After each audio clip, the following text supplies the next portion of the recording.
Yeah, Had to take an Uber home.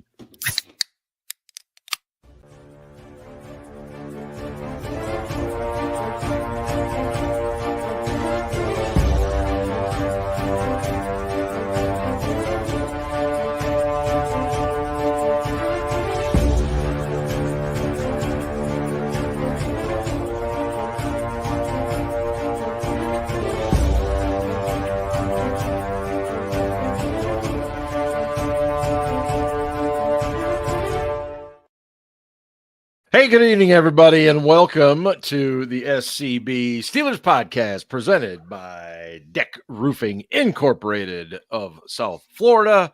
We're very proud to be part of the Variety Sports Network. And as you can see, the gang is all here. Good to see Vinny's in already, and Jen, and a few others who are nameless gray faces currently. Hello. Coming off our first L of the season, a 27-24 loss in Indianapolis to the Colts. And we'll get into that. A lot to dissect, a lot of injuries to talk about, the offense and Fields and the defense and Minka and all kinds of wonderful things here. But that's what we're here for, to entertain, inform, and give you the finest in Steelers opinions. Hope everybody's doing well. What do we got? An old school NFC South Thursday nighter going on right now? We got Falcons. Pretty. It's actually a pretty entertaining game. There's a point scored. What are those? You're allowed to score? Yeah. Shit, man. It was 17-14, early in the second quarter. Scarps took his first L in the fantasy league this week. No one cares about fantasy. Let's just. I'm sure the people that participate might want to get in some jabs. They might, something like that. Vinny coming into the show hot. I like that. Our best running back may not play Sunday in Patterson. I doubt he's playing. He hasn't practiced all week. I don't think he's playing, and I don't know that he's our best running back. I don't think he is. I think that he was not playing all that well before playing in Indy, and it was like, okay, well, this guy's playing hard, and Najee's not. What's wrong with Najee? He's not 100%. And yeah, the blocking was better on the right side. I will say that than it was on the left, and they kept running Najee to the left. But still, man, I mean, I appreciated the way Patterson ran. I have to give the Colts some props. They did defend the run well. They did. Yeah. But no one will convince me that Najee was 100% last week. And I would doubt very much that he is this week. So it's like, right, put in Ron Shanklin or whoever the hell the next guy down is. Ron Shanklin. Bring in Drew Pearson at the same time. Or Preston Pearson, excuse me. I had the wrong Pearson. Anyway, let me just get started. We are, in the old days when they played a 16-game schedule, we would now be one quarter of the way through the season. But because the NFL and its infinite need of greed and everything else, it's infinite greed. Added a 17th game. Technically, it's not the first quarter, but I'm going to call it the first quarter because, damn it, it's our show and we can do what we want to. Ian, what grade would you give the Pittsburgh Steelers through the first quarter of 2024? I'll go with a B minus, maybe close to a B. They won 3 games, and winning 3 out of 4 is never a bad thing in the NFL. You win 3 out of 4, you go 12-4, 12-5, whatever it is now. Right. 12-4 in a 16-game normal season. So, but nevertheless, they're not a complete team. There's a lot of flaws in, they haven't won pretty. No. Their best football arguably came in the second half against the Colts after Fields' fumble, which was a horrible play, but I was actually impressed with. We'll talk about this later, but best offense, not their best defense.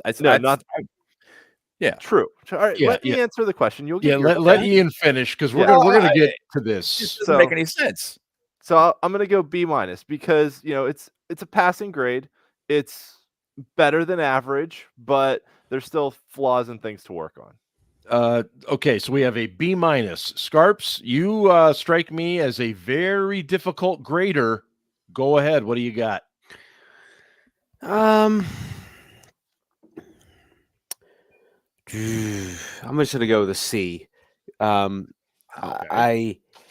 I think, and I said this last week, it was way too early to crown this defense, and we saw the ugly side of this defense. Props to you for that. And I want to get more in depth into this defense a little bit later on, but offensively, they're not executing well. Wide receivers aren't getting open. Hey man, next man up, all that, you whatever cliche you want to say, but their offense is struggling. And the only reason they were even in the game last week is because Justin Fields started using his legs. And then I'm not, like, you can't say that the Colts didn't play a little bit of softer coverages in that second half. We had 3 points at halftime, and we only got, we got to 3 because of some heads up play, in some hurry up at the end. But like, the score was a lot closer on paper than it was in reality, in my opinion. They got their asses kicked on both sides of the ball. No doubt. And there are, in my opinion, there are many players right now that are not playing well. Okay. And fortunately, there's still time for them to turn it around. But 3-1 is reality. It feels more like a 2-2, so that's why I'm giving them a C. All right. In the book is a C. Ben, what grade are you giving tonight? Well, I grade based upon whether or not a team is playing up to its ability. Okay. Do I think this team is playing up to its ability? No, but they're playing close to it. So defensively, they've been much better than they have been offensively. Overall, I'd give them a B. 3-1 is, kind of what I was hoping for. If they'd managed to squeak out a win, even an ugly win on Sunday, I would have said, yeah, A-. So I'm going to give them a B. I don't think this team is that good. I don't think they have the horses to be a contender this season. I know people don't want to hear that, but that's reality, man. And I don't care what wide receiver you add right now. You got problems at running back. You got problems at quarterback. You got problems, yes, at wide receiver. You got problems along the offensive line. Fields was pressured 44% of the time.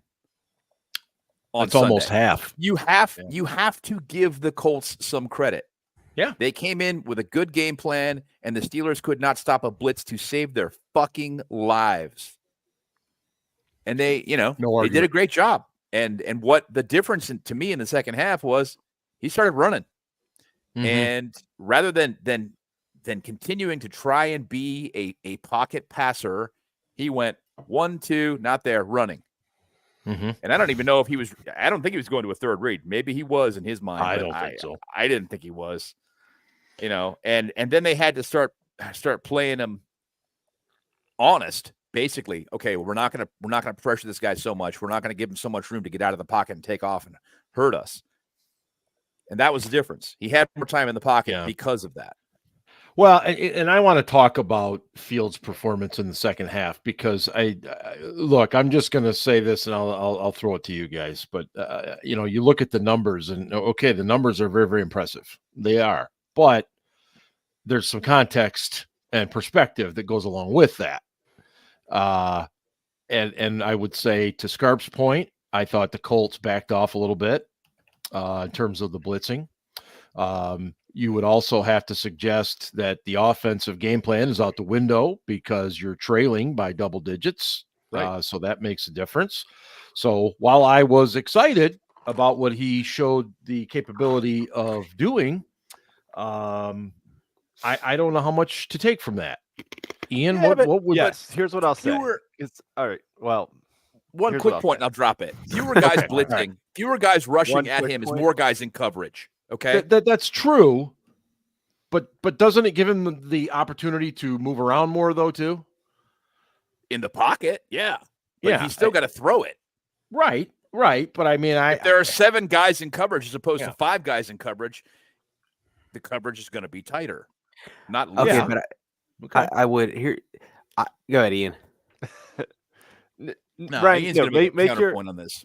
no. I was going to talk about Fields. So Ryan, make your counterpoint to Ben, and then Well, I was going to talk about Fields too. It's fine. Okay. So here's what I'll say: is in Justin Fields' career, when he made a really bad or dumb mistake, he would compound that by trying to force the ball into coverage, trying to do more stupid stuff, and continue to make mistakes. When we were talking about Snowballing. potentially trading for Justin Fields, back early this offseason, Ben and Ryan both talked a lot about Fields is terrible in the fourth quarter. He doesn't come up clutch. He turns the ball over a lot in the fourth quarter when the game is on the line. So I actually thought he committed a really bad mistake with that fumble. Don't get me wrong. Oh, yeah. But I thought he showed some growth and progression, that he came out and kept it together after that and led a couple touchdown drives and didn't snowball his mistakes into making more mistakes. Really good point. I would agree with that. Yeah. I agree. I think things could have gone downhill very quickly after that particular play, but no, he did. He showed some moxie. I like his overall demeanor. I think some people are a little upset that he doesn't seem to get more fired up. I don't know that I want my quarterback fired up unless it's a scoring play or a huge play in general. I like his demeanor right now in that perspective. Scarps, what did you want to add on Fields? Oh, sorry. Can I say one other thing? Yeah. I'm sorry. I tweeted about this, but I really felt like going into that fourth quarter, how that quarter went was going to define how the Steelers felt about the quarterback situation moving forward. And because if Fields had snowballed and gotten out of control and it was just awful, then they really would have had a case to be like, hey, we might need to go to Russell Wilson. But Fields actually played pretty well under pressure of being down multiple scores and brought them back on. We scored more touchdowns in this game than we had in the 3 previous games combined. Right. So I actually thought it was an encouraging sign moving forward, even though, yes, there may have been softer coverage. Yes, they were laying off a little bit, but I think it kind of solidified Fields as the starter moving forward too. Yeah. Right. Yeah. Now go ahead, Ryan. Sorry. No, you're all good, man. After the game, and maybe it wasn't the best wording because I had some drinks, but I basically said, it's not all on Justin Fields. No. And people took that as that I was blaming him for it. And I clearly said, it's not all his fault, but he was not playing that well until they were down big. And I mean, this isn't some rookie that, is making his 3rd career start or 4th career start. He started 40 games in this league. So he's a year 4 player. You're so right. I would hope that he can recognize when they're bringing less pressure and there's maybe identify some soft spots of the zone coverage. And that's nothing against him. And I give him credit. His attitude is really good. He says all the right things. He seems like a great teammate. But I do want to make a point to say that there are Fields, and here's the new one, Fields fiends. We got Fields fiends. Okay, I call them Fields fanatics, but fiends I like. That's a good one. Fields fiends. I like. Fields I do. I like it. I like it. And you ready Fields? for this, Dr. Seuss? This Dr. Seuss. Fields fiends are in their feels. Okay. Oh boy. And don't be like the Picketologists. And listen, Justin Fields is way better than Kenny Pickett. Don't get me wrong. But no argument. But let's cut the bullshit here and be like, oh, the Steelers found their guy. They have a franchise quarterback. Fucking relax for a minute, okay? I'm still in wait and see mode. I don't know about you guys. Because absolutely. Because I'm telling you right now, if he sucks on Sunday night or has a bad game, Mr. Unlimited is going to be starting the following week. Yeah. And people are going to be pissed off about it. And I'm fucking rooting for the guy. Literally, the only reason we were still in that game is because he let his athleticism take over. Mm-hmm. And it's whether they don't, and I still don't think they trust him fully. I don't think they trust him fully. Arthur Smith today made a comment about you don't give him the whole Cheesecake Factory menu. And it's funny because we all know that the Cheesecake Factory has this gigantic menu, but I also want to sit there and think you think Sean Payton's not given, and Bo Nix isn't playing that well, but Sean Payton has full trust in Bo Nix. And I know Bo Nix is 38 years old and he's a rookie, but Right. but I feel like they're, and maybe, is it Tomlin? Is it Artie Smith? But I just feel that they're just so afraid to see what he can do. And in my opinion, this is his audition year. Do you not want to see what 100%. the guy can do? Yeah. So I want to kind of take this and I think this will incorporate Fields as well. But When did I bully Aaron on Twitter? What's that? I said, when did I Apparently you were bully mean to Aaron him. on Twitter? Oh, we don't bullying. Didn't you We don't make do him that, do we? cry? I never bullied. Um, I think I said something about Fields. He got pissed at me. What is the problem with this offense early in games? Is it that it's just They're not very good? pass? Well, okay, They're just not very fucking good. I mean, they No, cannot I- impose their will on the other team. okay. They can't. That's They're right. not good enough to do that. So why should I think all of a sudden that doing something different is going to suddenly make them go up and down the field like they're the freaking Chiefs? I mean, it's not. The Chiefs have struggled a little bit. Yeah, too. but you know Yeah. what I mean in general. Like The they're the Chiefs are Bills? a lot more talented, and they're going to get their shit together before the Yeah, postseason. You know this. I think part of it's the inability to run. And look, we all know if you can't run, then when you go play action, it doesn't mean shit. The linebackers aren't biting. The safeties aren't biting. They kind of laugh and they're like, yeah, okay. I mean, and we can't run first. I don't know if the answer is to go back to the days when we used to kind of throw to run. I saw a stat today that the Steelers are 31st in success percentage on first down runs, and they run on first down a lot. Yes. And see, to me, that feels like Mike Tomlin. That feels like I want to take time off the clock. I don't care if we only get a yard. I want my defense rested. That's his offensive coordinator. I mean, that's what. No, I know, Smith has but done. obviously they have he's had- conversations. Yeah, but he's had more success running the ball other places than he's had here. But he's always been a guy who liked to run the ball a lot.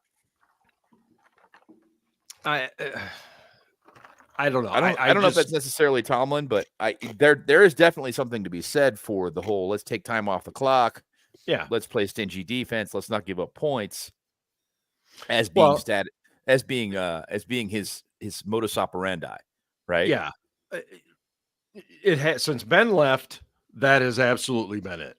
Yeah. Run the ball, take time off the clock, rest my defense so my defense can win the game in the fourth quarter. And the defense right now is number one in plays that the opposition runs. I think we're like 53.8 plays per game. Is that what it is? Yeah. And it's some obscene number. I was like, what? Mm-hmm. How is that? Okay. So yeah, it is ball control, it's clock control, and it's keeping your defense fresh and getting off the field on third downs. And so far they've been pretty good at it. So it's one of those, it ain't pretty, but right. If it ain't broke, don't fix it kind of deals. The other thing is, I mean, the Colts came into the game with one of the worst run defenses in the league. And yes, they were bringing guys up into the box. They were flying to the ball. Anytime, Cordero Patterson was in there, they had safeties flying up because they knew he was going to get the ball. And to his credit, after a couple runs, he kind of recognized that and was like, oh, I can dance around this by going to this other hole or doing something different. And Naj just never made any adjustments or anything. He looked either like he had no idea where the hole was supposed to be or too confused to cut back and hit the hole or whatever it was. I don't think Naj was 100% either. I agree with Ben's point. But that said, last week on the show, we talked about what can the Steelers do to open things up. And we all said collectively, either take shots down the field to Pickens early to make the safeties back off, or run some rollouts for Fields to give him kind of some run pass options, get him out of the pocket, out from behind that offensive line, and half the field. Give him half the field. Right. And they did neither of those. Neither. things. Yep. So if you want to talk about like what they're doing wrong or why don't they have early down success, it's because the definition of insanity is doing the same shit over and over and expecting a different result.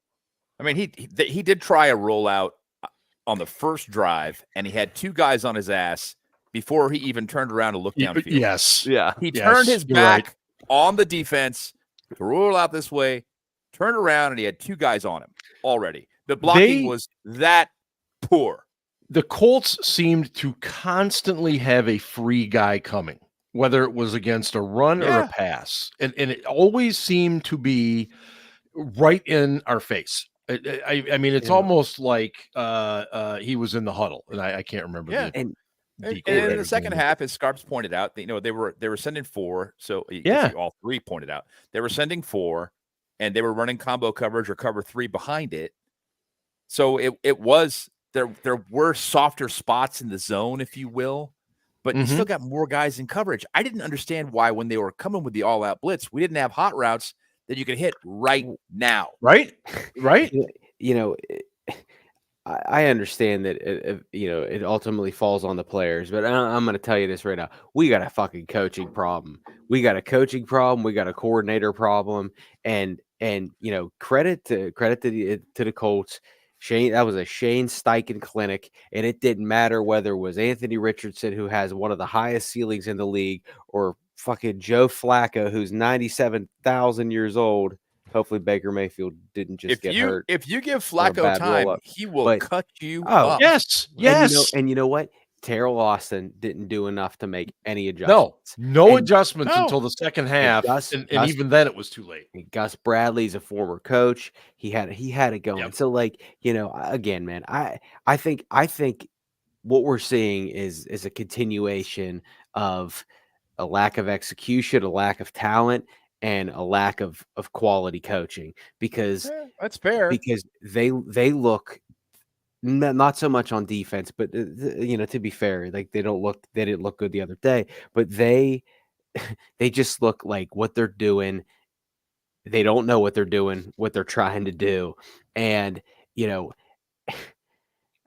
I really don't want to, and I don't want to pile on Mike, because that game was a classic Tomlin hater game. You know what I mean? Like the Tomlin haters are waiting for it. And I get called a Tomlin hater all the time because people are idiots. But I always want to defend Mike as much as possible, and I want to be fair to Mike as much as possible.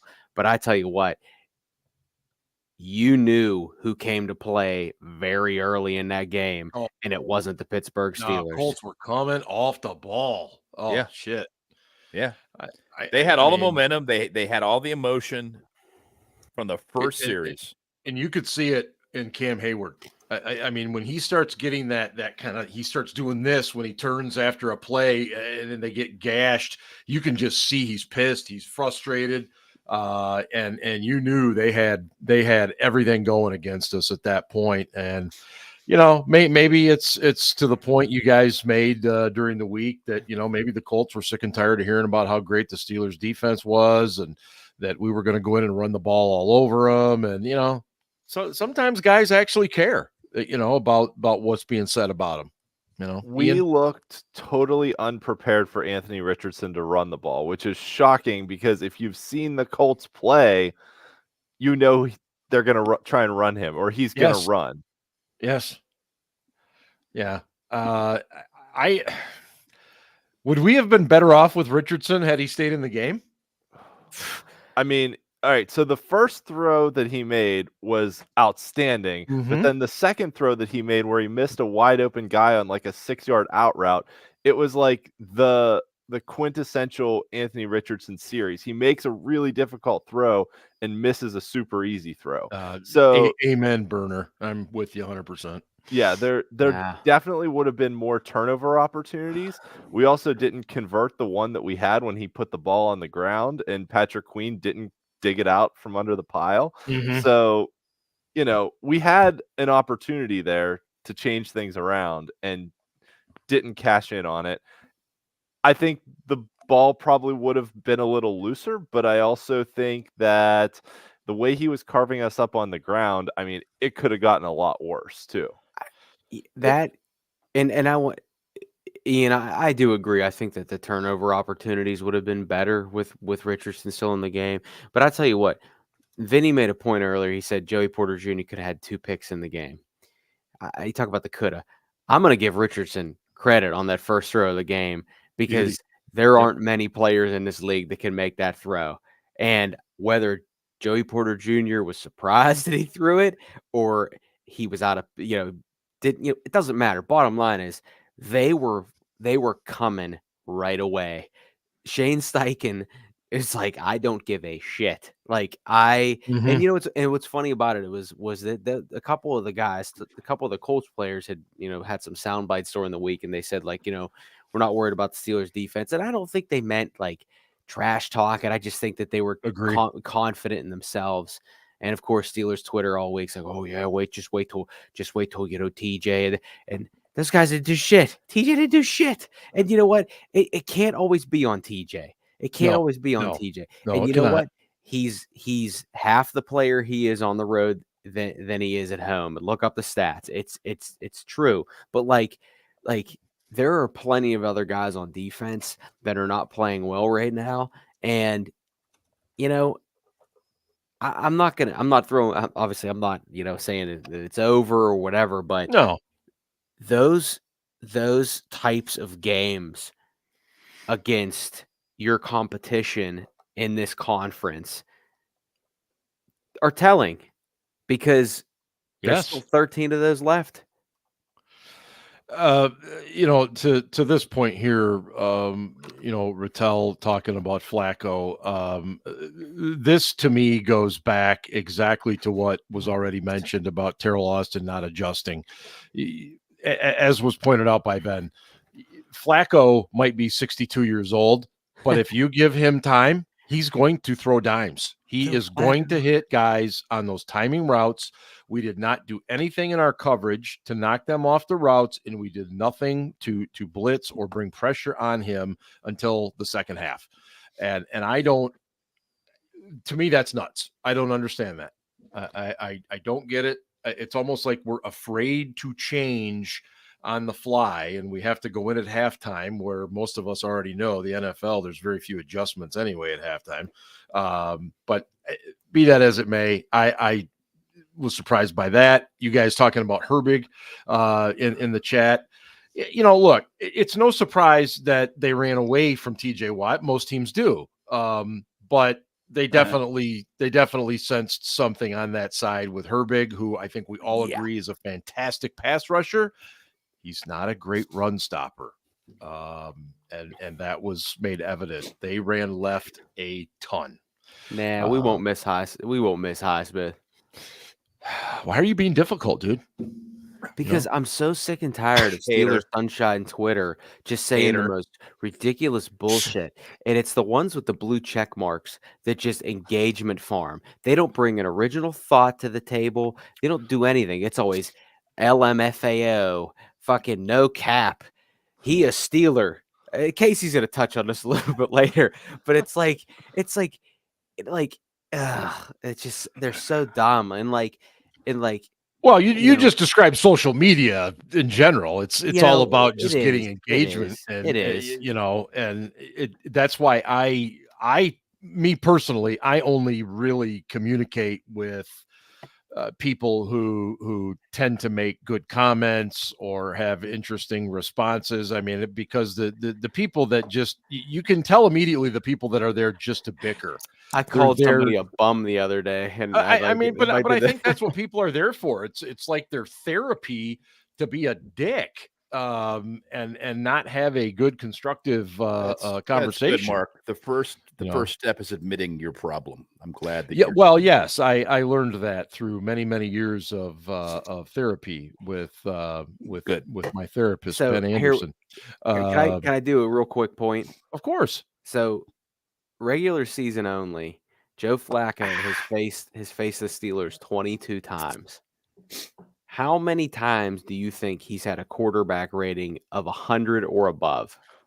Ooh. Okay, you said 22 times? He's faced the Steelers 22 times in the regular season. 100 or above. How many times has he had a quarterback rating 100 or above? I'm going to say Twice. I'm gonna say 8 times. So we had 2, 7, and 8. Yep. Yeah. 5 times. Uh, And on Sunday was his 4th highest rating ever against the Steelers, 105.9. He is 172 years old, Yes. Yeah. fighting Rocky Marciano. Yeah. And again, But the dude knows how to play the game. Yes, He's he been does. around forever, He can read a coverage. and he's not as talented as he used to be. There's no question. No. You know, But if you give him time, he will Yep. chop you up. and it- good. it wasn't like they were doing anything super complicated. Like No. they were running slant routes and we couldn't stop them. Nope. And you know, We weren't trying. We were running Yeah. fucking soft ass zone bullshit behind a 4-man rush. It's like, what the fuck? You're just gonna wait for them to make a mistake. Okay. Well, they're just gonna march down the field. And Oh. you know, and I, you know, Cam Hayward's comment about that sack where he's like, "Oh, I thought they were gonna blow it dead." It's like, come on, Cam, you've been in this game long enough. I Yes. understand. I agree. I understand that the refs aren't the best, and I totally get that. But like, don't give me that bullshit.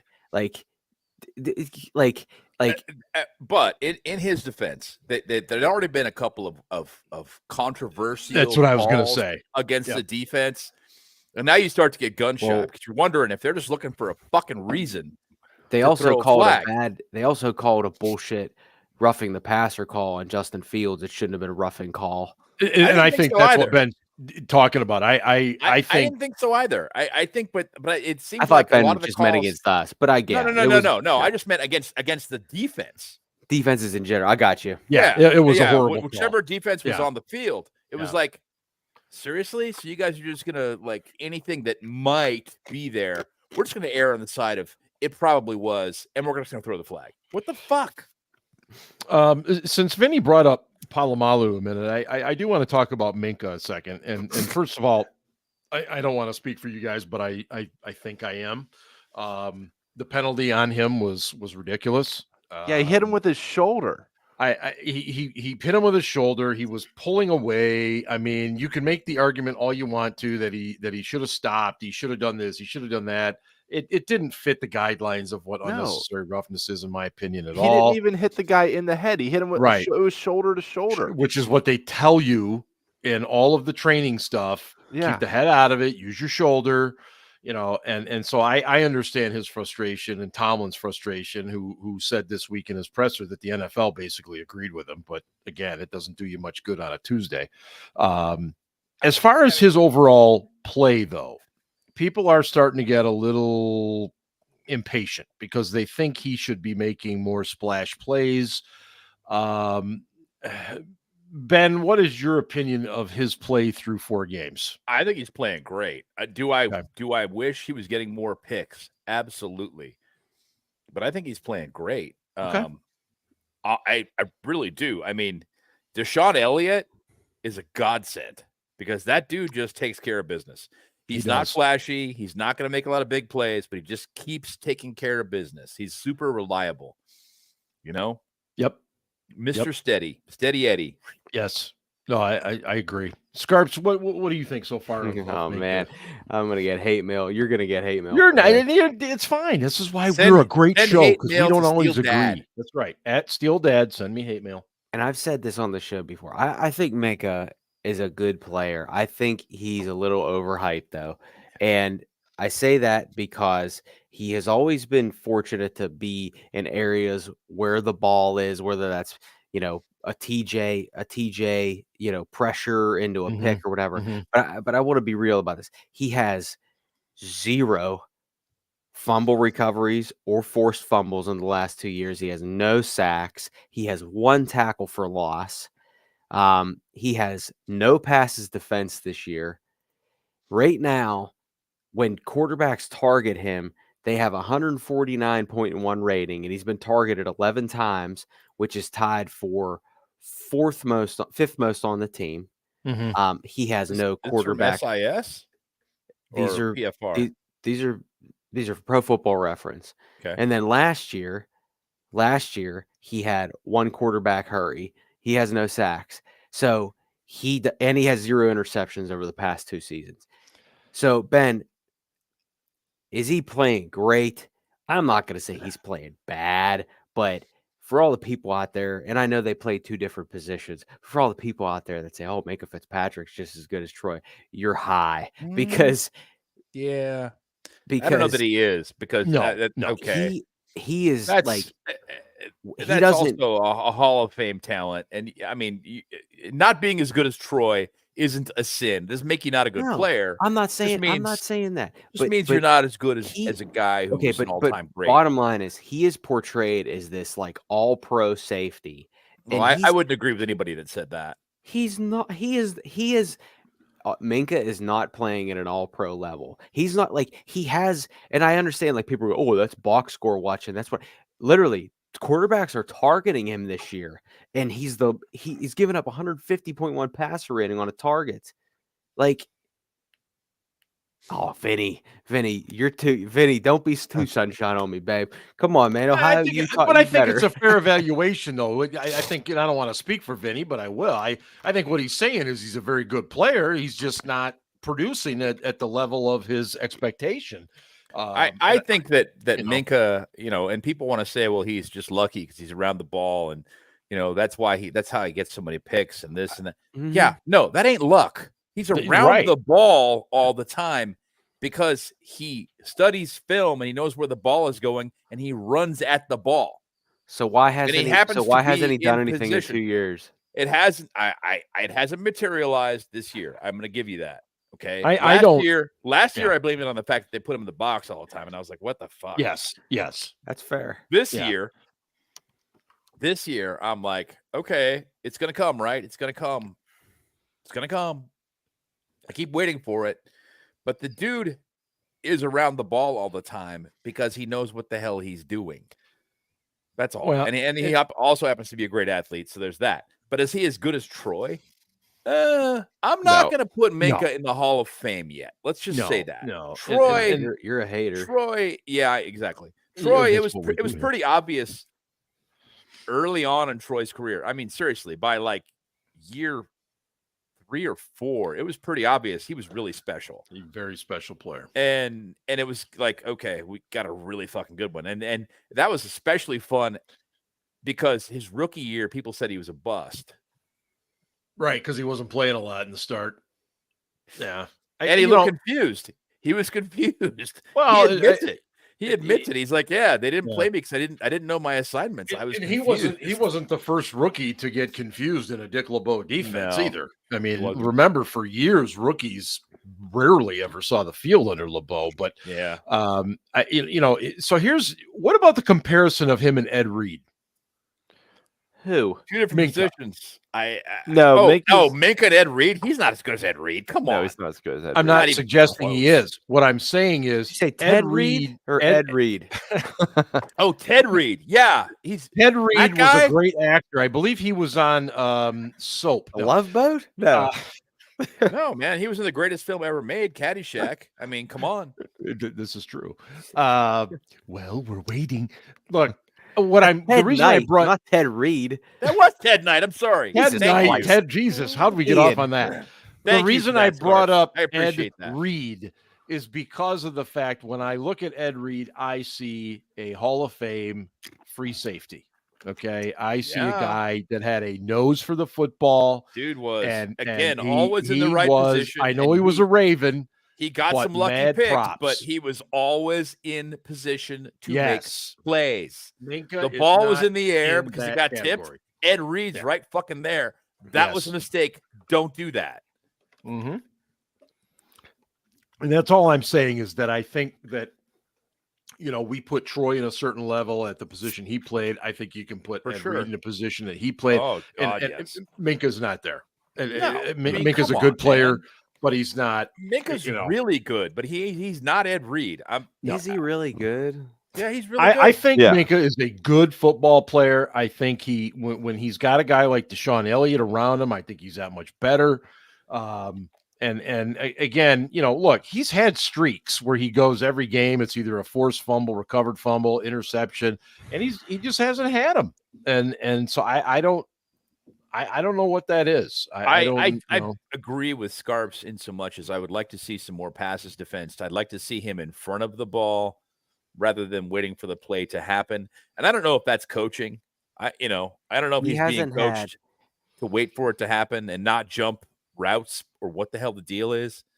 But I remember Troy having Septembers like that where people were like, fuck Troy, when are you going to make a play? And then he made a bunch. He made a whole bunch of them all at once.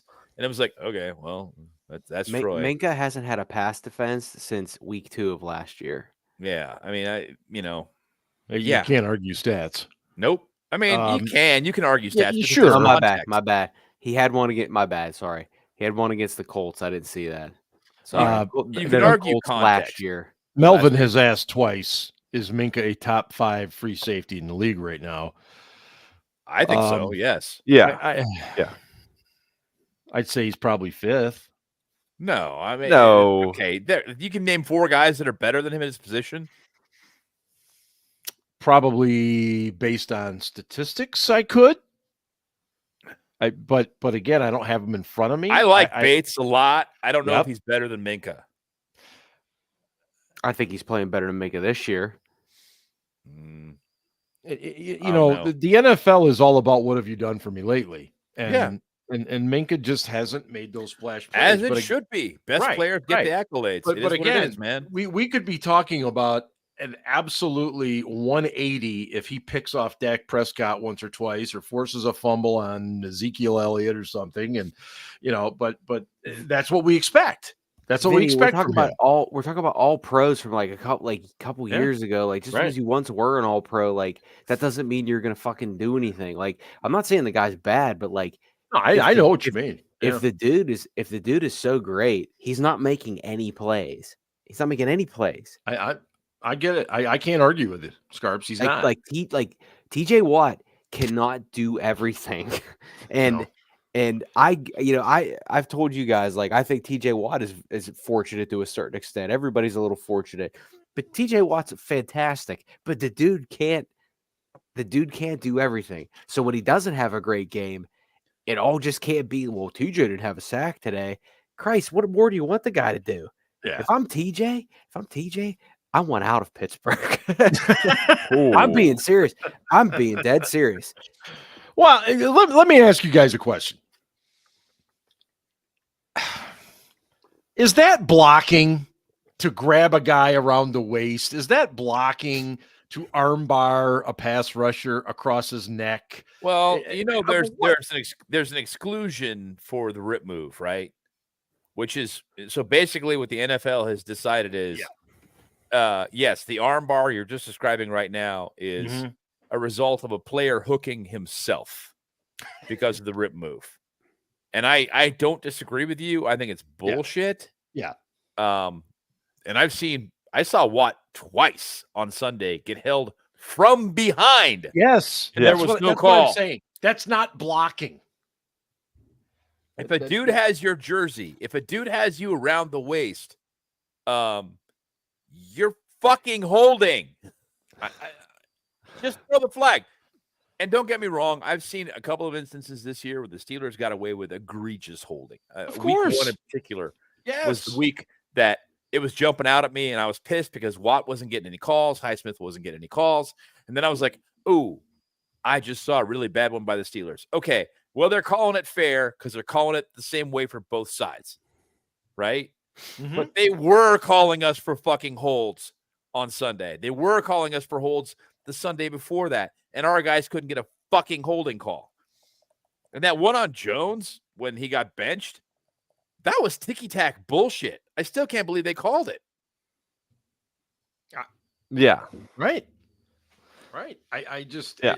This isn't a middle school dance. Like, you're not supposed to be grabbing a guy around the waist and, preventing him from going anywhere. This is... Yeah. Fuck. This is hard for me because, again, I just literally said how great TJ Watt is, but you could literally call holding on every play, and yes, they're just not going to do it. And I agree, it is so frustrating because these calls are so subjective. But I don't want to make TJ into a victim, and because he's not. He is arguably the best defensive player in the game. He is a game breaker, but he's not going to get every call, and that's just the way it is. And I know fans don't want to hear this, but the guy in Cleveland is pretty good too. They play two different positions, and he doesn't always get calls either. So I know the Browns fans are annoying, but I'm saying they probably feel the same way we do. But in reality, they're just not going to call it like the way we want it to. They're just not. So I just want them to be consistent, and I want them to call the rule as it's written. Okay. That's really all I'm asking for. And I agree with you in so much as they're not going to call it every single time. But there are instances where it is fucking obvious. A guy is being tackled, and there is no fucking flag thrown. There should never be an Everybody instance, likes offense, and that's great, but fuck. But there should never, ever be an instance when an offensive tackle has a pass rusher wrapped around the waist from behind like he's getting ready to, I mean, no, that's not blocking. This isn't Greco-Roman wrestling. Exactly. The point that nobody has mentioned is the play in question on Sunday where the guy was behind TJ with his arms wrapped around his waist, pulling him back. Yes. Flacco threw a touchdown on that play. Yes. Even more. Flacco threw a touchdown on that play. Yeah. That should have been called back and should have been a 10-yard penalty. No, it was fucking obvious. Right. And no one threw a goddamn flag. Well, and again, we had Land Clark as one the if by land, two if by sea, three if by he's an idiot. And I mean, the guy is just, I mean, it's almost like he knew he had a bad rap and his crew had a bad rap. And so they're like, all right, guys, we got to really lower the amount of penalties that we throw today. So don't worry about Watt. We'll take care of him. It's just, I don't know. Scarps, go ahead. I 100% support jail time for referees. or at least something, fucking like give them a grade, like make it public that they fucked up, embarrass them, humiliate them. I would rather the average game take an extra 15 minutes if they had an eye in the sky and could figure out certain plays. So in real time, maybe that Minka hit looks like it was illegal, but you got somebody upstairs that says, not a flag. And can we do it within a minute? Can we listen? This is $1 billion league with fucking 10-cent officiating in replay, and there should be microchips in the footballs. And yep. I'm sorry, Uncle Carl, who has been on the chain crew for 37 years. Time to hang it up, dude. You're done. Okay. I love the chain gang. I do too. Shout out Carpenters. Chrissy Hine is from Akron, Ohio. Right, Aaron? You know what I'm talking about. But listen, I'm not for the robots taking over everything, but like as a fan and as someone that just wants to be entertained, I don't want officials dictating my entertainment value. I would rather have more consistency, and honestly, I would rather blame a robot or an eye in the sky that I can't see than Land Clark. C. Griswold over here. Land Clark, C. Griswold over here. The NFL wants that human element in officiating, though. There you go. And this is what we got to live with. That's the issue. It increases the drama because idiots like us talk about it. Yeah. It increases the drama around the games, and it makes for, from their standpoint, a better product. And we get fucking pissed. Yep, and they love it. They sit in their offices and they freaking love it. That we are talking about it. Add a coach's challenge. You get 3 challenges. Yep. You can use them at any point. You get 3 no matter what, and every play is reviewable. And the every play is reviewable came from Bill Belichick. And I don't agree with him about much, but I do agree about that. That's a great point. Yeah. Yeah. No, I am there as well, Scarps. I used to be 100% against that because it was killing the vibe, killing the flow of games. But get the damn call right. Get it right. And I will. I'll sit for an extra 15 minutes if it's going to mean that we're getting calls right. Though. Would Mike Tomlin still go with his gut and listen to his players about? He would lose all 3 challenges. Mike and fucking challenge plays that are obviously that should not be fucking challenged. Who is in his ear? I don't know, but it would be really nice if Ian had that job. Just somebody watching the fucking live TV feed up in a booth going, no, don't challenge that one. Yeah, I've been annoying tonight. I'm sorry. And no, I'm kidding. No, but I will say that for years, even when I was still working there, the media would ask Mike about his process, and do they have a challenge coach? Do they have a replay coach? Do they have a clock management coach? And he would scoff at it, and he still kind of does to a certain point. And based on his record of challenges, I wouldn't scoff at anything. It's bad, it's.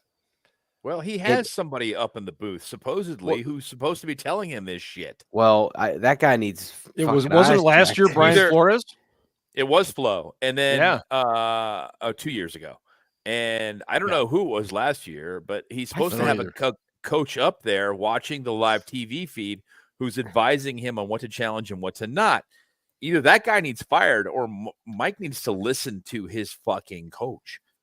Honestly, though, like that first challenge on Sunday, I halfway wondered if he just wanted a timeout. That's a great point. If the momentum was just not working in his favor, and he was like, I don't want to burn a timeout, but I want to stop the clock because I need to slow this down. So I'm going to go ahead and I'm going to burn a challenge right here, and I'm going to talk to my guy. Ian. But the crazy thing about that was there was like 2 plays before that, I think. Was it 2 plays before?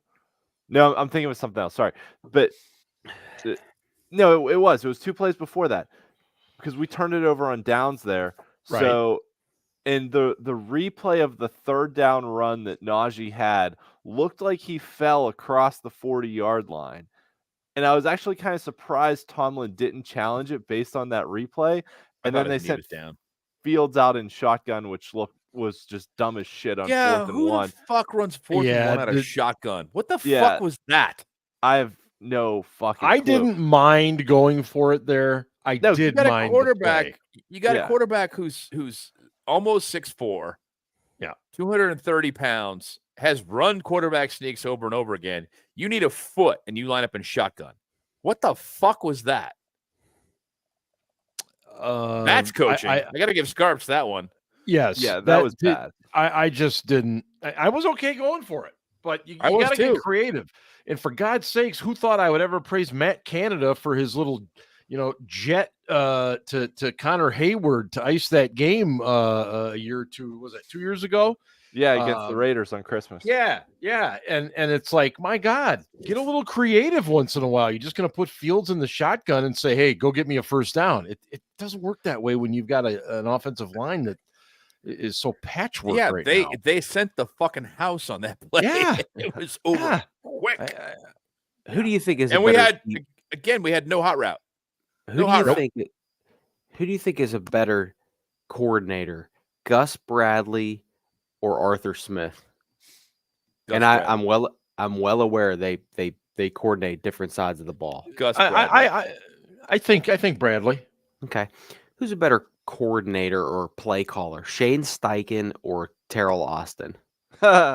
Man, I was really impressed with Steichen. I mean, he put it to us last year, and he had that team ready to go. Yeah, It's hard to argue with him. I would take a lot of guys as play callers over Terrell Austin. Sorry. Yeah, I find Terrell to be very bland. I do. Very predictable. Yeah, It's very annoying. But part of that is Mike. I want to be straight there because yes, it is. Mike's got his hands all over the defense. Offense, not so much. Defense, Right. oh yeah. Yeah, you know whose defense went from one of the worst in the league to now one of the best? Denver? Minnesota. Oh, okay. Sorry, my bad. Gee, surprised, right? Denver's defense is actually Denver's defense is actually really good. Yeah. Denver's defense is good. Actually, the defense we've played in the first month have all been pretty good defenses. I talked a lot of shit about the Colts last week and their defense, and they're pretty good. I got to give them They came props. in with a chip. I think they came especially in with a chip against the and- run, man. Yes, they played they were very well. flying to the ball. When Najee got to the hole, there were two guys there. Yep. Hitting him Yep. right away. And part of that is an indictment against the Steelers blocking scheme, which was shitty. It was terrible. But you have to give them props. The Colts played really well. Cowboys are ranked, I believe, 27th against the run right now. They will not have Micah Parsons. So that all lines up for us to not be able to run the ball again. Yeah. The Micah Parsons project is a great 80s. Yes. They are terrific. Yes. Eye in the sky, looking at Yes. you. Hoo-hoo. Keep going. I can read your mind, baby. Oh yeah, Alan Parsons, man. I don't know. Who's your MVP of this team through the first quarter right now, Ian? Chris Boswell. Scarps? Holy fuck. You know, TJ Watt. When you told us you were going to ask this question, I immediately thought Justin Fields. Then I was like, wait, no. Boswell's made like multiple field goals over 50 yards. It's definitely Bos. Agreed. That guy's just going to make another profile. Guy, I'm and he'll be sure, back and here that's next fine. week. That's fine. So if you're working that hard, then so be it. For the people listening at home Yeah. that haven't been following the live show, I'm missing these comments. we had a little bit of a troll in our live chat A comments. little bit. The guy was a fucking douchebag. Okay, Yeah. but I appreciate all of our other fans in the live chat jumping in and being like, "Dude, this is not the show for that. This is not the place for this." No. You guys in the chat are amazing. We love you guys. You guys got our backs. I appreciate you that. guys. Love you guys. So Cowboys coming in. I'll tell you the guy that worries me this week. It's Wait, not you didn't CD ask everybody else their MVP. Yeah, hold on. Oh, I'm sorry. Scarps MVP. TJ. Thank you, Ian. Okay. Thank you, All right. Ian.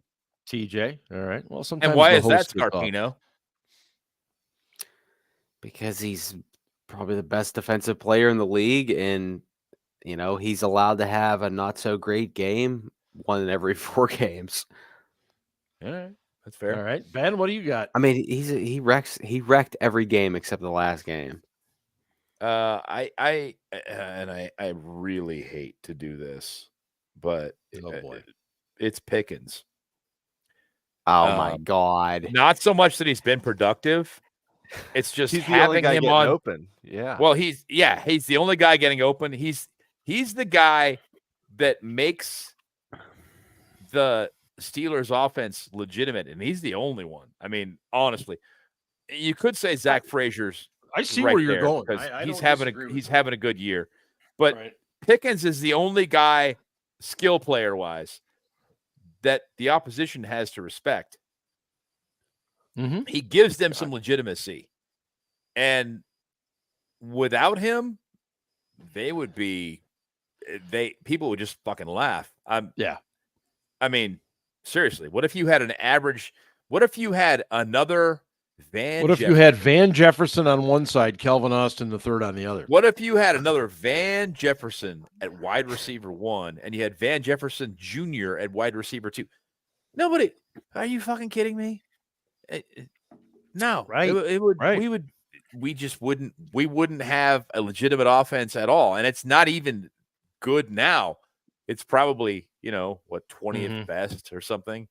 But, he at least makes that offense legitimate where, and like I said, I hate doing that. I really hate calling that out. But yeah, that's the guy that, there are a bunch of guys on defense and yeah, TJ's a fine choice. So I went the other way because he'd already been chosen. But the unquestionably the MVP on offense is Pickens. I just want to say, George, if this happens, you are banned from the show, George. But for you to bring up such a thing, how dare you, George? I'm teasing, but your point is well taken.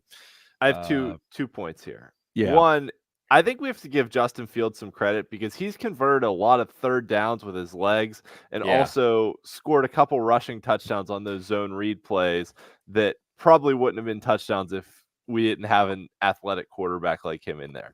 If we had any of the quarterbacks we had last year, they're not running those balls into the end zone. But it goes to the point I've been making all along. All things being equal, if you got him and Russell Wilson, Fields is making plays that Wilson can't make. That is true. Yes. And that's where I keep coming back to. And actually, that's good. That brings up another point, Mark. The things we're bitching about with Justin Fields, like him running around forever in the pocket and not throwing the ball fast enough, is all things that when we signed Russell Wilson, we were like, well, Russ is going to take sacks because he's going to stay in the pocket and try and make plays. Like, we're bitching about the same things that Russell Wilson does. So, like, I think we got to, replacing Justin Fields with Russell Wilson isn't going to change a whole lot with the frustrations we have with this offense. Yeah, great points. I agree. My second point is Melvin in the chat said that Pickens is Mike Wallace 2.0. I do disagree with that. Melvin, I love you, but I disagree with you there. Mike Wallace trying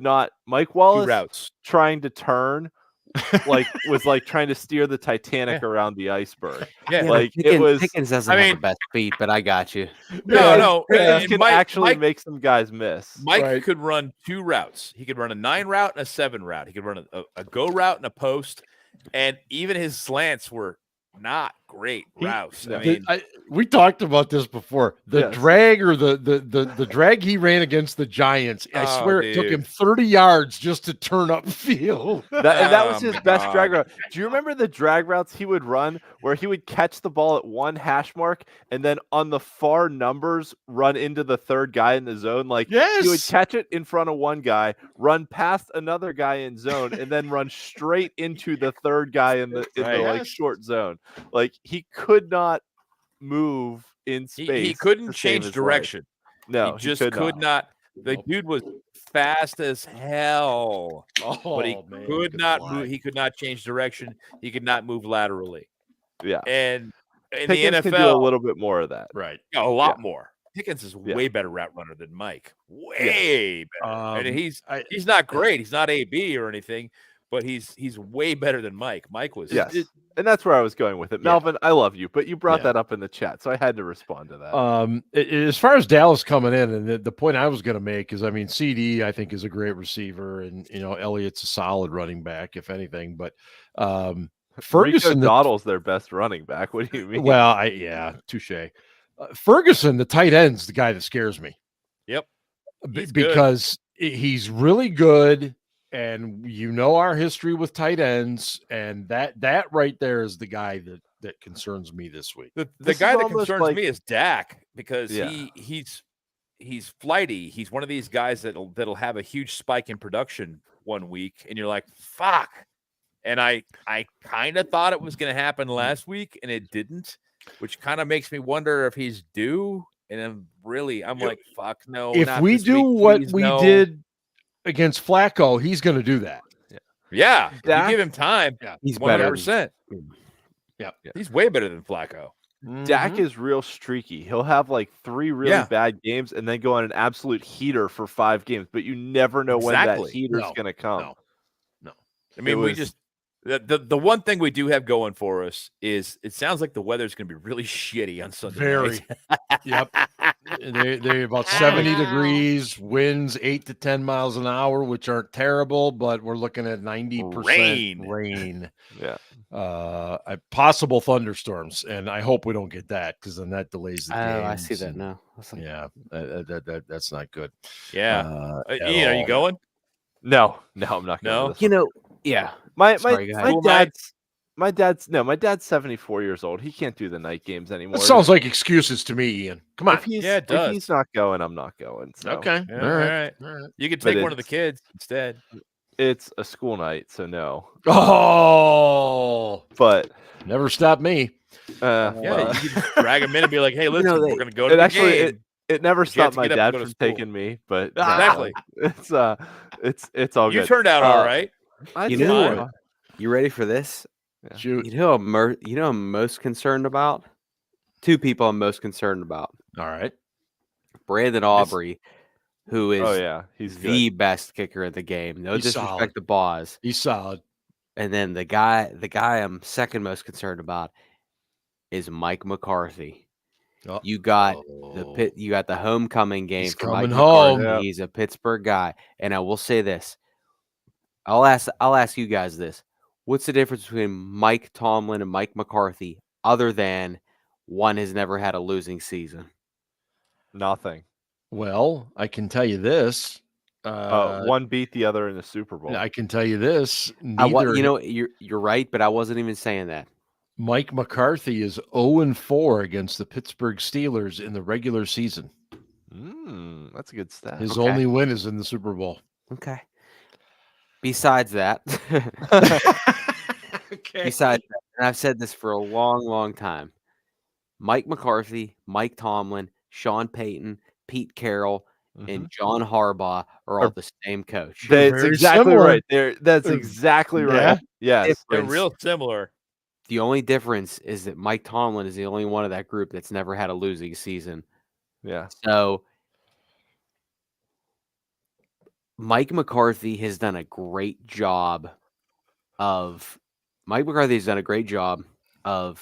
getting this offense ready during the regular season. And I know that sounds a lot like a Mike Tomlin issue, regular season success only. But Mike McCarthy has I'm sure has a chip on his shoulder because I think Mike McCarthy's playing for his job this year. And no doubt about it. I'm going to give it the third guy I'm concerned about is their defensive coordinator, Mike Zimmer, who has experience as the Bengals defensive coordinator against this team. He faced Mike Tomlin a lot. Their defense is reeling. They got some injuries, but you know what? The Colts defense last week was supposed to suck, and they really didn't suck. So no. I mean, statistically, the Colts defense is pretty fucking good, and I thought they put up last week. They really came out and showed they're fucking good D. Yeah, and I don't know what's going to happen this week, but the fact that DeMarcus Lawrence and Micah Parsons are out, that really helps our defensive line a great deal. And statistically, the Cowboys defense is not good. I'm not going to take for granted the Steelers will have their way with them like I did last week, especially given the weather. But I also don't think that there are going to be a lot of kicks that are successful on Sunday night because the weather is going to be so shitty. Scarps mentioned Aubrey, and I mean he's really fucking good. He's really good, but let's see him kicking Acrisure Stadium, baby, when the rain is kicking coming Hines down. when it's raining and windy. And hey, for that matter, I mean Boz has kicked there a bunch of times, but it's not going to be easy for Boz either. No, it's not. No, it's not.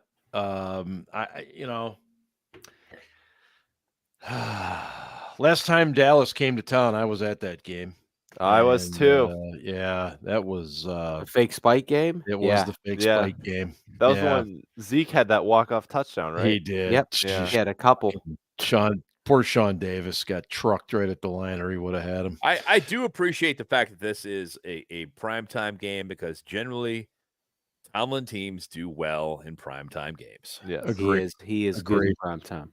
He's great in prime time. The Steelers, right near the top in prime time since the merger in 1970. Yeah. So a lot of things do line up for them. But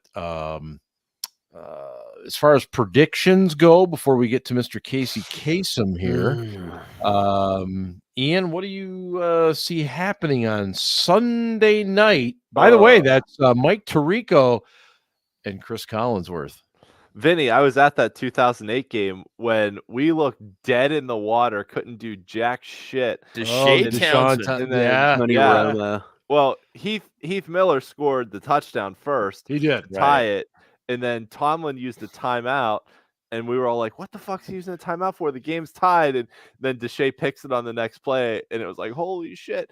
Yeah, so that 08 team was just flat out special. That defense was amazing. They were. Well, I thought good. this 2024 defense was just as good. That's what Steelers Twitter told me all Ah, last week. and Why that- do you listen to Steelers Twitter? Yeah, the Deshae play was great, but the Deshae Townsend pick happened because Lamar Woodley walked the offensive tackle back into Romo's lap, and Romo couldn't throw the ball.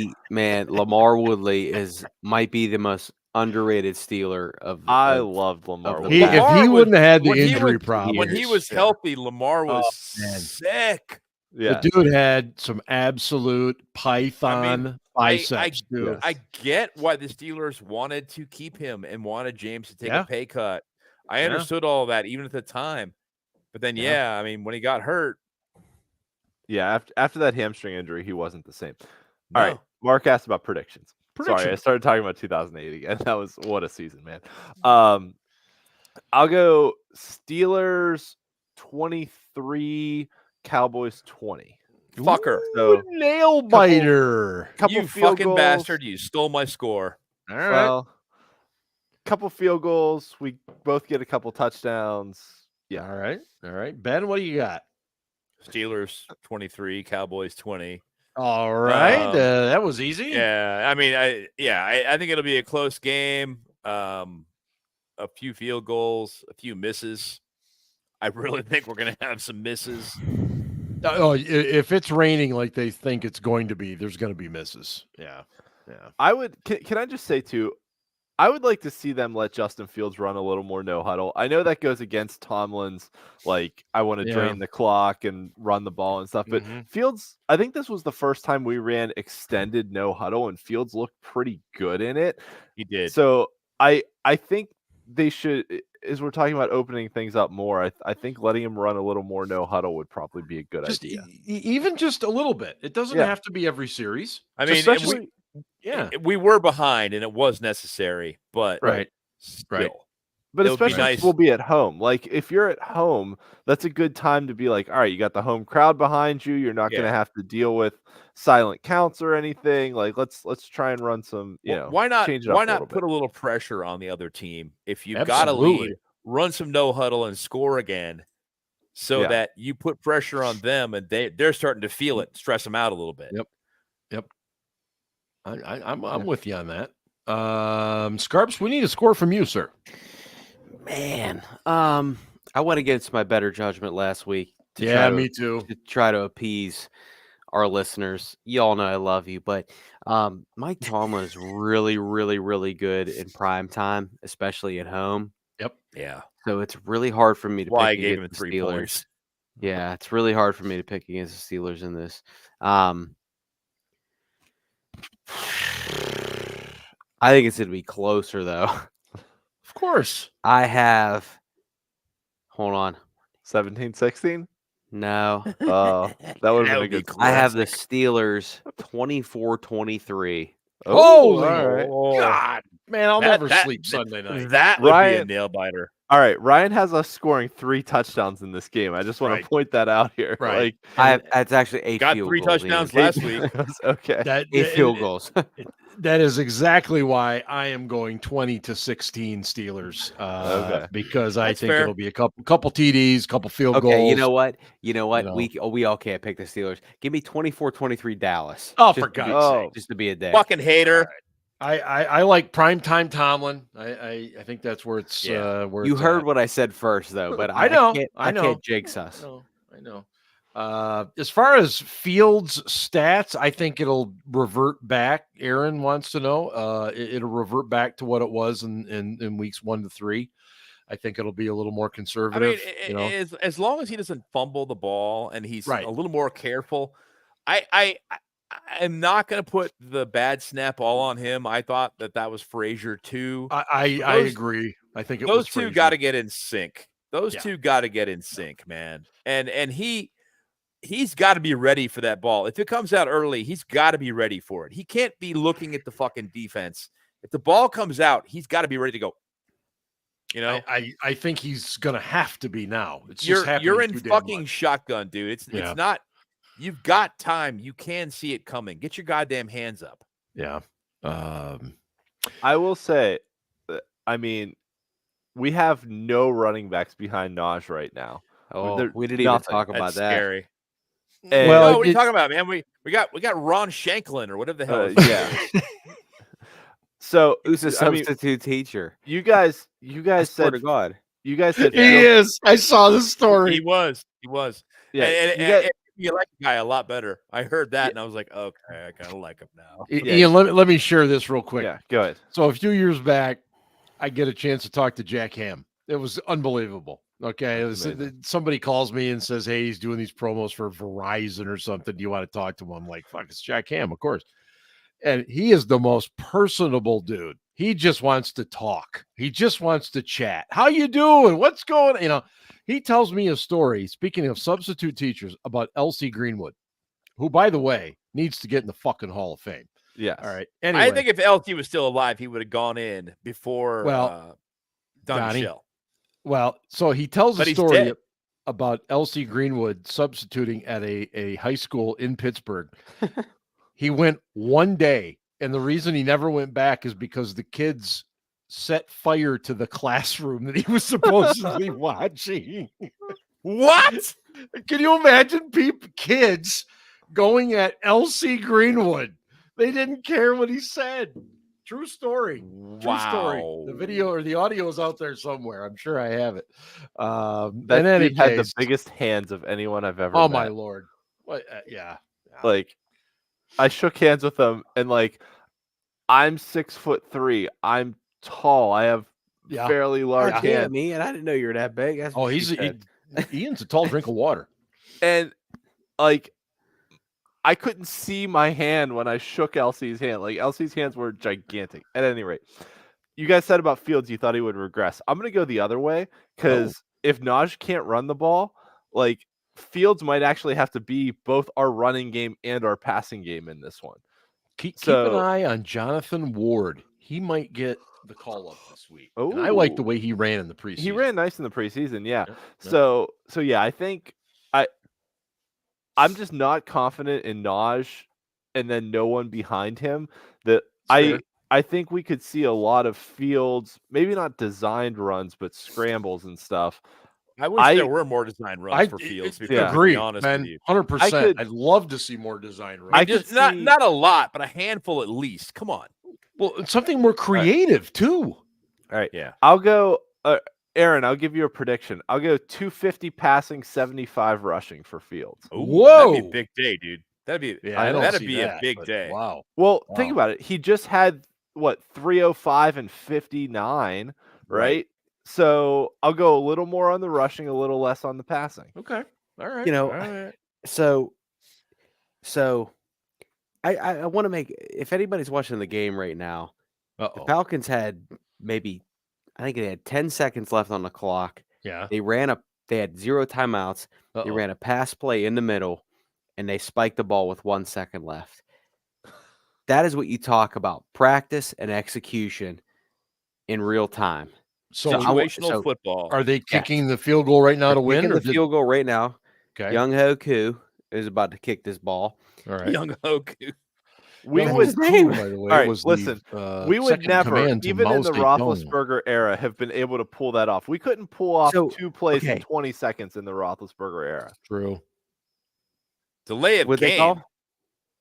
Okay, so they're They're going to push him back 5 more yards. Oh, the NFL I mean, that's these days bullshit. is I think rough. Raheem Morris has a point, though. I don't think they I- reset the clock. Rattel did remind me. I did want to touch on the Davante Adams talk a little bit. I'm not going to spend a lot of time on it because I don't see him coming here. No, you spoiled I think my response to your question. I think the idea of him coming here for a second, I think a second's too much. I'm just putting that out there. I wouldn't give up a day 2 pick. I wouldn't give up no. a third. No, The dude's 32. He will be He's gonna 32 in reset his December. clock. He's 32 years old. Yes, he's a very good player. He's in the will twilight be of his 32. career. He'll be Yeah. 32 on Christmas Eve. But to your Whatever, point, man. right? He's My nearly 32. point is, you're going to get a year, maybe 2 out of him, and Yep. then and you may not get that because he's going to want guaranteed money when he shows up. Yes, Yeah. and I think he wants to So- play for a team that's closer to a Super Bowl too, and I don't. He wants to play with Aaron Rodgers again. Probably. Can You I know, summarize this quickly? Yes. All right. So Davante Adams has 2 years left on his contract after this year at Yep. like 35 million each, but none of it's guaranteed. So Correct. essentially, any team that trades for him, whether it's the Steelers or somebody else, can cut him after this season with no negative cap hit. Right. So he's essentially a half-year rental player, maybe Rental. three quarters of a year rental player, which Right. is dramatically different than trading for Minka Fitzpatrick, who had 3 years left of control, maybe 4, if you want to, if you count the It was 5th-year the option, 5th-year option, right? 5th-year option Yeah, plus yeah, yeah. So yeah, dramatically different than that. The Raiders coming out and saying they want a 2+ more means that any current offer they have is much worse than that. So, honestly, I think whatever team gets him could probably get this deal done for a 2nd and a 5th. But the Raiders saying that's what they want means that their current best offer might be like a 3rd or a 4th. Closer to an AB type thing. Right, exactly. Yeah. AB was a 3rd and a 5th, right? I think. Yeah. Yeah. Yep. So would he improve the Steelers this year? Yes. Would he hurt our long-term cap? No. The people talking about that don't understand how the salary cap works. Mhm. That said, he's going to want guaranteed money. So that means either you trade for him and then sign him to a deal that gives him guaranteed money, or you're trading for him and cutting him after this year so he can hit free agency and get guaranteed money. So that's pretty much the summary of the situation as it is. Whether I highly doubt the Steelers will sign him. Would I be excited if we did? Absolutely, Sure. because he is better than any receiver we have not named George Pickens. So, and he might be better than That George. brings me to a point. Yes. Oh, Go ahead. Good. Yeah, That please first move was off. my point. So yes. First off, would you ever give up a 2nd-round pick plus for a guy you're going to have for half a season? I would not. Nope. No way.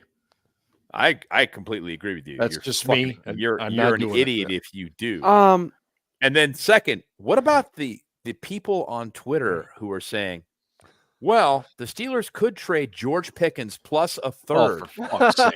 for Davante Adams.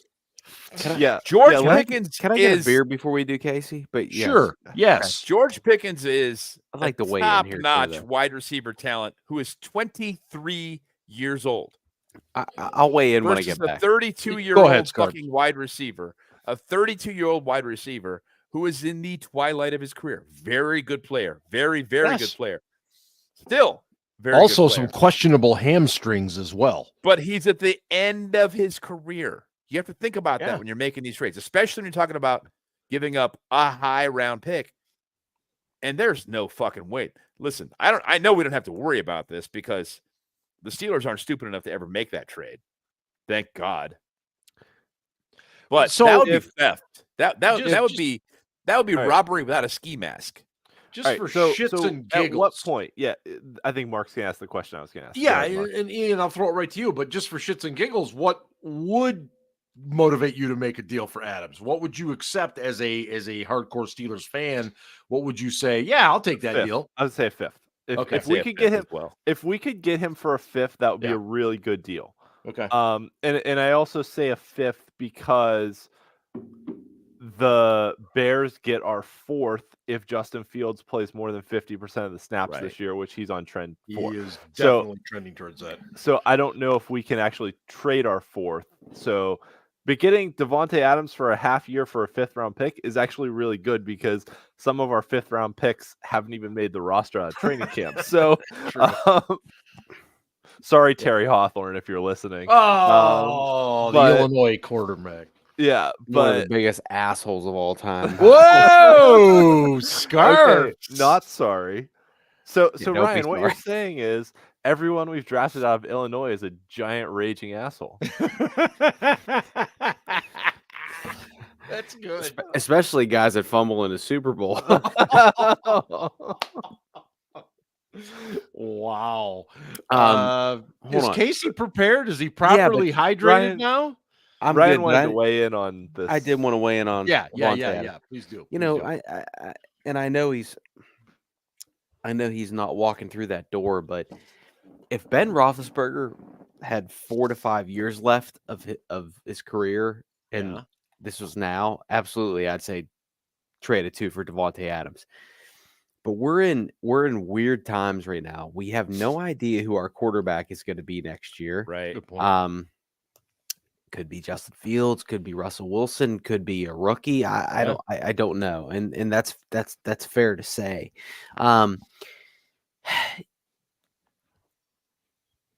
I think that the craving for Davante Adams is exacerbated by the fact that we don't have any playmakers on offense. And I think that this offense right now is weaker than it was last year because I don't know and about Ben, that. I know where you're going. Go ahead. Ben, I know he whether he was a troublemaker or whatever. If this team had Deontay Johnson and George Pickens, and then Van Jefferson was your number 3, I think this team would be much better suited than it is now. If the Steelers had George Pickens and DJ, Van Jefferson would be a number 5 or 6. And instead, you're right, because they're on the outside. Okay, yeah, fine. Instead, he's a number 2. That's how bad our wide receiver situation And he is. plays like it. He plays like number 2. I But got it.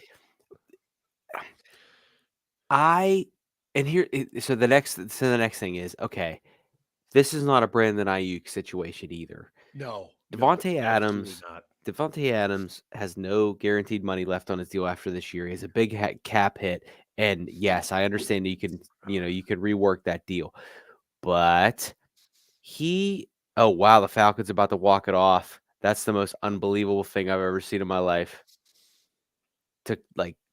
Who's Hodge? Who the hell was Hodge for Atlanta? Merrill? No, don't know. Cordarrelle Hodge. No, that's Cordarrelle Patterson. Wait, Hodge, kid from Iowa?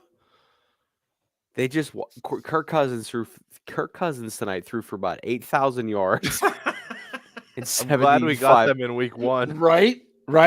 Holy shit. You want to talk about a Mike Tomlin special? This is a Todd Bowles special right here, baby. Yeah, Daryl yeah. Hodge. That's it. Daryl Hodge, not Cordarrelle. I apologize. I got confused with corduroy.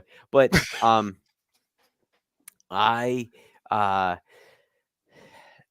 think we're also falling in love with Davante Adams when he had an elite quarterback in Aaron Rodgers, and his only year with Derek Carr, he was an All-Pro. Mhm. So it's natural that he wants to go to the Jets or the Saints. And that has nothing to do with he hates the Steelers or doesn't like Mike Tomlin or any of that Take bullshit. it personally, boys and girls. Don't take it personally.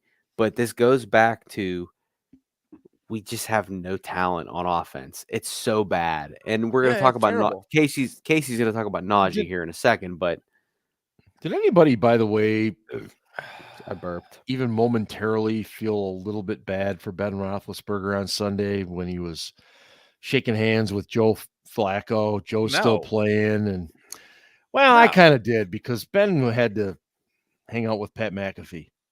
There are a couple of things that ran through my mind there. One, Ben played for like 20 years. 20 fucking years in the NFL, Yeah. or 18, a long fucking time. 75 And second, years. we talked about this on Sunday amongst my group of friends. Ben could show up now and probably throw for 300. He could. He really could. I don't think people understand that. And don't get me wrong, he'd be like, scripting the plays in the huddle. He'd be calling routes out at the line of scrimmage based upon the defense. And he'd take a lot of hits, and he wouldn't be able to outrun anybody. No, we know this. That's fair. That's fair. But he could show up, not practice, and throw for 300. And that's what we loved about him, right? Yep. Yeah. We love that. Yep. I mean, and Joe Flacco, same fucking thing. The dude got no reps with the ones last week, but he comes in because he knows how to play the game. He knows how to read NFL defenses, and he goes, "Yeah, no problem. I can do this. You give me 3.5 seconds, no problem. I got this." And I am getting older. Let's be real. We're all getting older. But man, I fucking appreciate those dudes that just know the game and can step in on a minute's notice and fucking just do it. And listen, I was told all week that the Steelers defense was elite. And Joe Flacco was just like, oh, I see what they're doing. I see what they're doing. And it's like, holy shit. Like, and I don't think people understand like how much like effort and time and experience it takes to do that. I'm a little buzzed right now, but I'm talking about like making a pizza. Like the first time you make a pizza, it sucks or whatever. But then like you progressively get better at it. And like Joe Flacco's in there fucking tossing that bitch up in the air and catching it and shit. Fucking a little mushrooms, a little extra cheese. You know what I'm saying? Well, I think the best example is Ryan Fitzpatrick. Like he was awful when he was a young quarterback, but he just stuck around long enough and was smart enough to learn the game and learn how to read defenses. Yeah, by the end of his career, it was either Fitz magic or Fitz tragic, but like he stuck around a long ass time because the dude wasn't the most talented quarterback in the world, but he could still make shit happen. Well, Ben, this going back to guys our age back in the 70s and 80s, the number of backup quarterbacks that seemed to stick around forever. Yeah. I mean, how long was Don Strock the backup quarterback in Miami? Exactly. Oh, Jesus. Right. Remember Don Strock? Danny White in Dallas? He felt like he was there for 40 years. Oh, Danny White was there forever. Danny White. Who's Don Strock? I don't know him. Don Strock was there Don for a long Strock. time. Oh, I remember the guy who played, who was the backup for the Raiders. He was there. He was there. Fucking Daryl LaMonica? No, backup quarterback in Oakland. So behind Oakland / LA. Behind Stabler, behind a whole bunch of guys. He played for seriously, Evans. They're talking about the Chase Daniels of it was Evans. Evans. Vince Evans. Ian, this is their boomer moments. Just let them Hey, you two fuck off right now. Yeah. And actually, I mean, the guy would come in and he was respectable. He wasn't he wasn't good, but he was respectable. Right. We try to find who this guy is. Speaking of those guys, did you know Dan Orlovsky played 13 years in the NFL or 12 years? It was something. Ran out of the back of the end zone once because he was an idiot. Is that him? Yeah. That was him. Yeah, it was him. Dan does a good job. I admit. I think Dan does on a TV. Nice job. Yeah, he does a great job. He looks like I think he does 12 though, which he is puts in a lot of smart. time. Orlovsky, I think he puts in a lot of time. Yeah, Orlovsky's Steve Berline. Smart. He's just not. Oh, yeah, I remember Jesus Steve Christ. Berline. Berline was a classic he was a part-time starter. That dude. Oh, Earl Morale. George Oh my going God. way back. What Earl Raiders Morale guy won are a you Super talking Bowl about? though, He right? did. Yeah, He did. He actually played at Michigan State, and I actually played at his golf course down in Florida.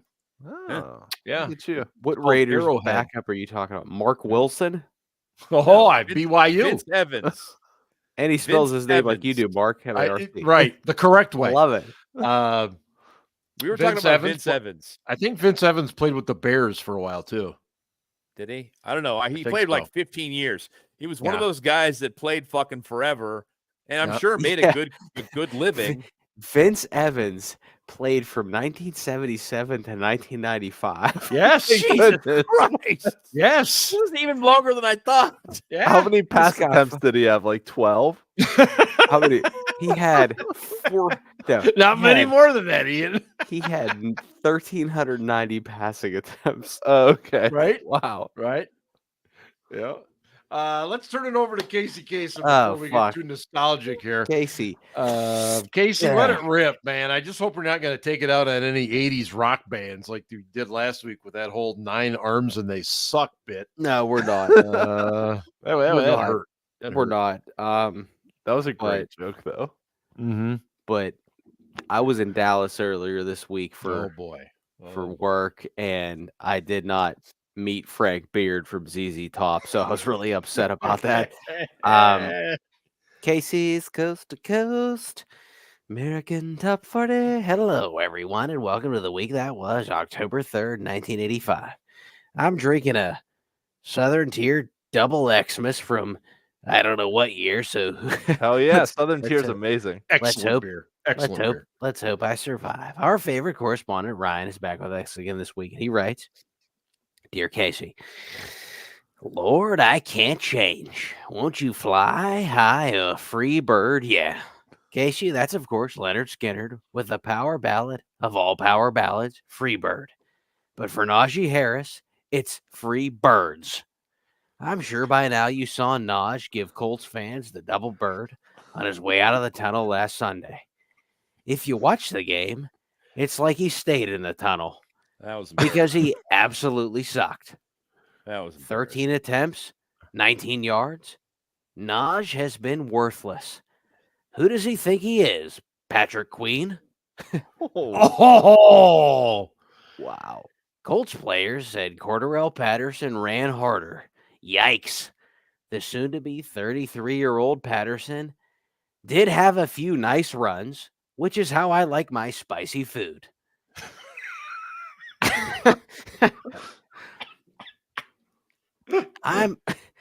Casey, I'm fine if it's hot on the way in, but not on the way out.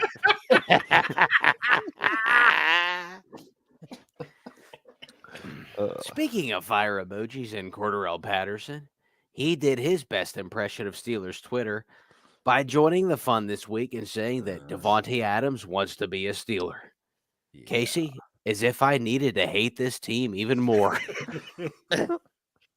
It's not like we have a game on Sunday. Yeah, let's give the minions what they want and get the old engagement farming going on Twitter. No cap, cry harder, he a Steeler, LMFAO, suck it, Scarps.